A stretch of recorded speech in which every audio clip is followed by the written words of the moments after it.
1982 সালের সামরিক অভ্যুত্থানের পর যখন গণতন্ত্রের পথ রুদ্ধ হয়ে যায় তখন দেশের আন্দোলন সংগ্রামের কেন্দ্রবিন্দু হয়ে ওঠেন বেগম খালেদা জিয়া। বিএনপির নেতৃত্বে আসার মধ্য দিয়েই শুরু হয় তার নতুন অধ্যায়। বগুড়ার বধূ বেগম জিয়া সংসদ নির্বাচনে কখনোই হতাশ হননি। 1991 সাল থেকে 2009 পর্যন্ত প্রতিবারই বগুড়া 7 থেকে তিনি জনপ্রতিনিধি নির্বাচিত হয়েছেন। 15 বছর যে যন্ত্রণায় উনি যে ভোগ করছে তাতে উনি অসুস্থ। আমাদের পুত্রবধূ সে খালেদা জিয়া, উনি এখন অসুস্থ।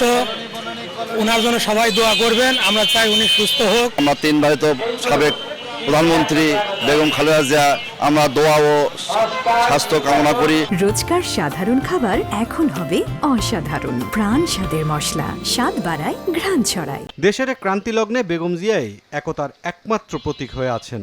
তাই দ্রুত তিনি সুস্থ হয়ে বগুড়া সহ পুরো দেশের মানুষের ভাগ্য উন্নয়নে আবারও কাজ করবেন বলে আশা জেলা নেতৃত্বের। দেশে একটি সংকট চলছে, এই সংকটের একমাত্র উত্তরণের প্রতীক হিসাবে আমি মনে করি যে বেগম খালেদা জিয়া। আল্লাহর কাছে দরবারের কাছে দোয়া করছি যে ওনার সুস্থতার মধ্যে দিয়ে দেশে যে ক্রান্তিকাল, এই সময় তার একটা অনেক পরামর্শ জাতির হাতে অনেক বিপর্যয়ের হাত থেকে তো রক্ষা পাবে। বরাবরের মতো এবারও জাতীয় সংসদ নির্বাচনে বগুড়া 7 আসনে ধানের শীষের প্রার্থী হয়েছেন সাবেক প্রধানমন্ত্রী বেগম খালেদা জিয়া।